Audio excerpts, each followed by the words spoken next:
Hello, everyone. My name is Giulia Pavani, and I work in the Gadu Lab at the Children's Hospital of Philadelphia.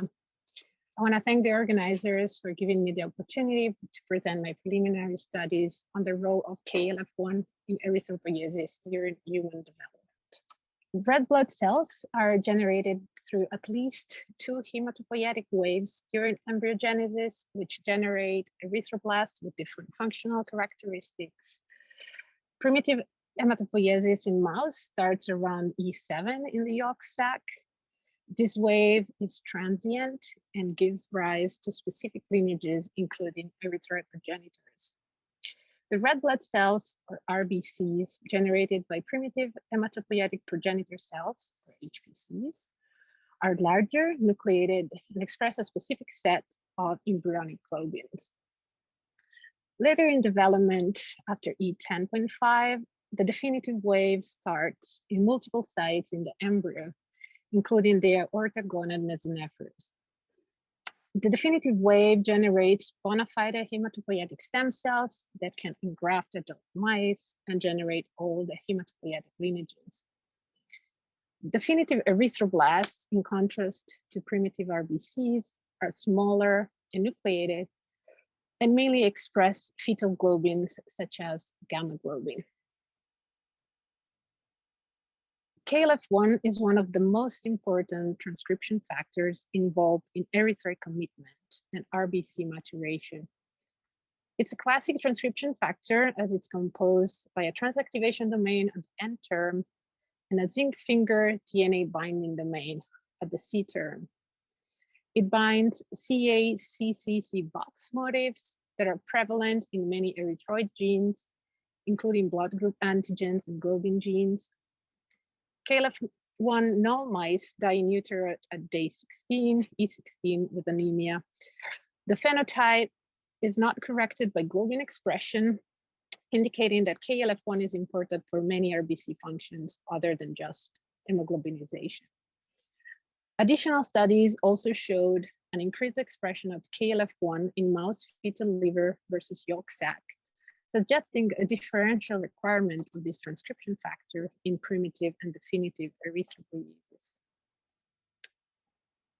Although extensively studied in mice, the role of KLF1 during human development has not been fully elucidated. So far, only one case of complete loss of function has been described, displaying severe anemia and hydropsis fetalis.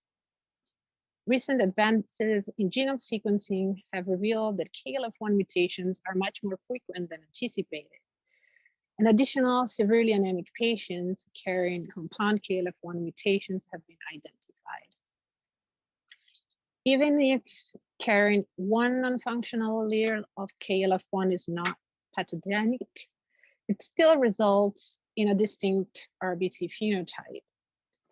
Carriers of KLF1 variants have low mean cell volume and high reticulocyte count. They present the IMBU blood group, low CD4 expression, and increased fetal globin. For this reason, KLF1 inactivation has also been proposed as a strategy to treat beta thalassemia.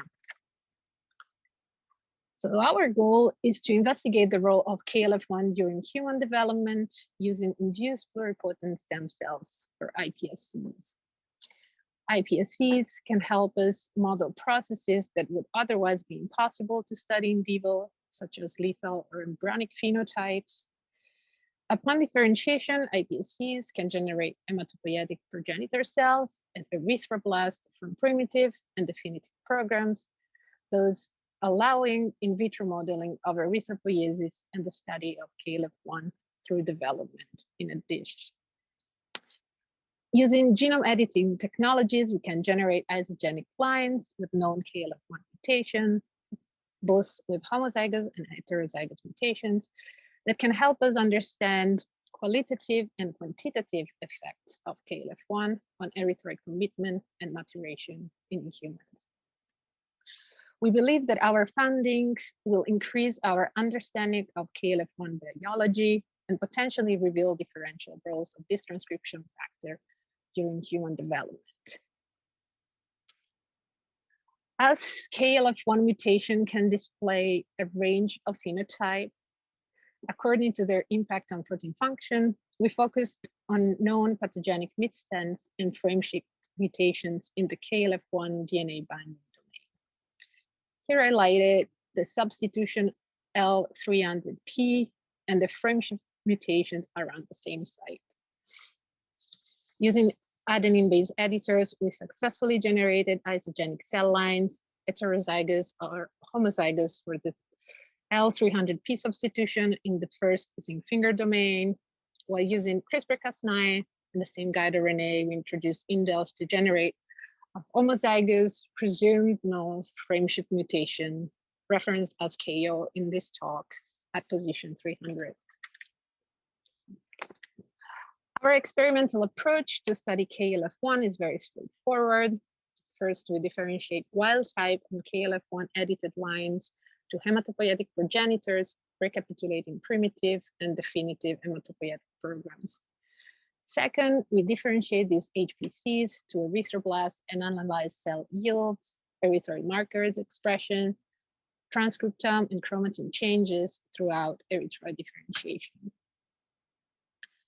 To generate primitive HPCs, we use a monolayer system that after mesoderm induction in hemogenic endothelium formation produces homogeneous CD41, CD235 double positive HPCs at day 8. We observed no difference in HPCs yield amongst groups here in the left, indicating the knockout of KLF1 or mutation in its DNA binding domain do not affect primitive HPC generation. Expression of hematopoietic markers was comparable among the different conditions.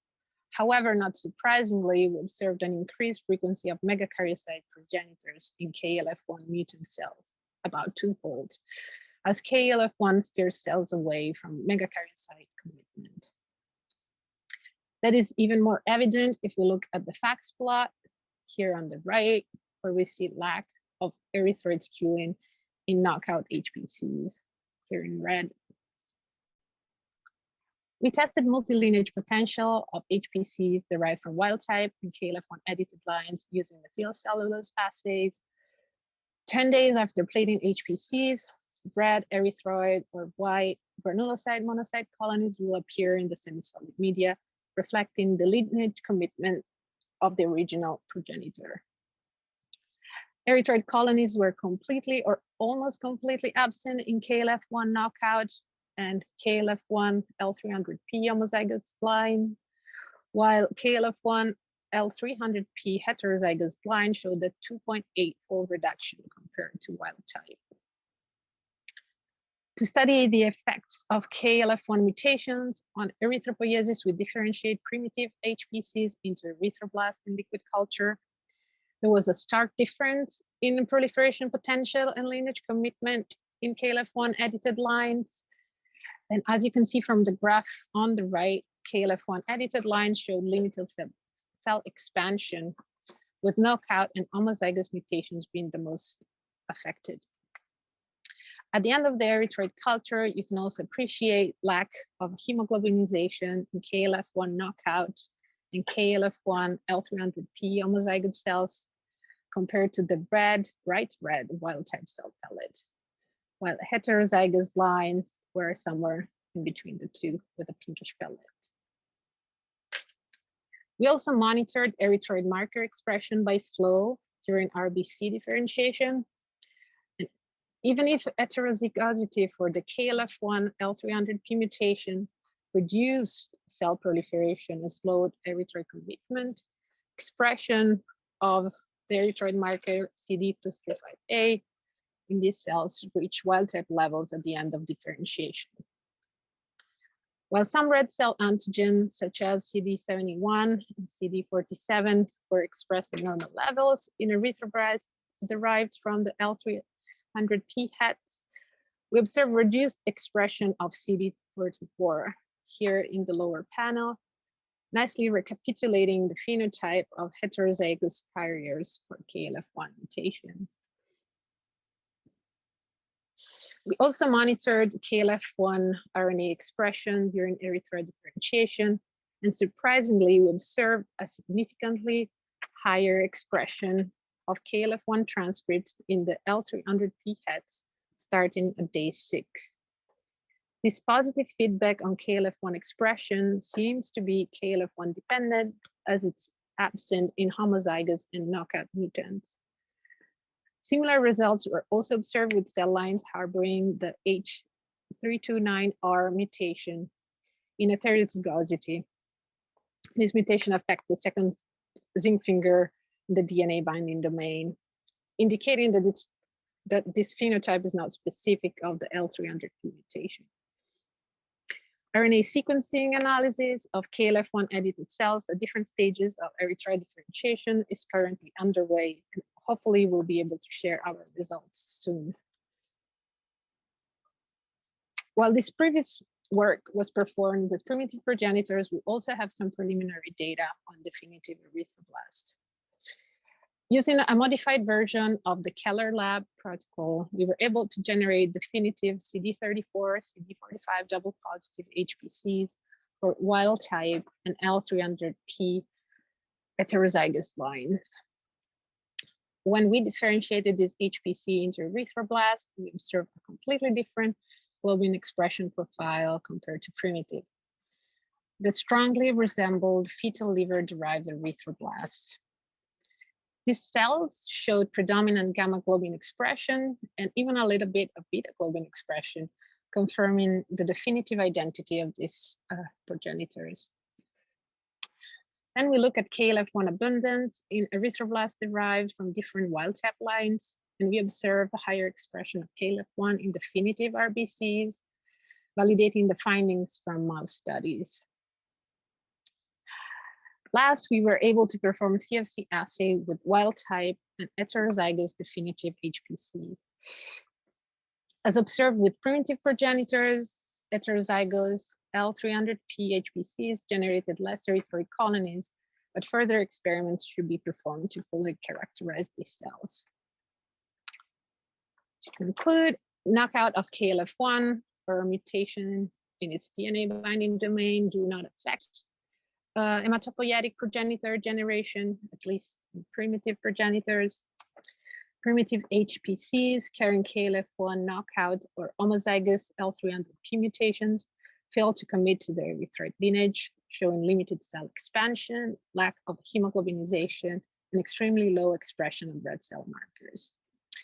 In contrast, heterozygosity for the L300P mutation resulted in limited erythroid proliferation, delayed expression of maturation markers, and reduction of CD44 on the cell membrane. Taken together, these findings indicate that our cell system mimics the human erythroid phenotype and will be informative to elucidate KLF1-dependent processes. RNA sequencing experiments in primitive and definitive erythroblasts derived from these lines are currently underway and hopefully would help us identify differential ontogenic targets of these transcription factors and possibly reveal novel roles of KLF1 during development. With that, I want to thank all the Giulia Lab members, in particular Josh and Kat, that actively work on this project with me, all the collaborators that helped us so far, including the Chow Lab, Chow Stem Cell Core, and other investigators involved in the Euro1 consortium. Thanks for your attention, and I'm happy to take any questions.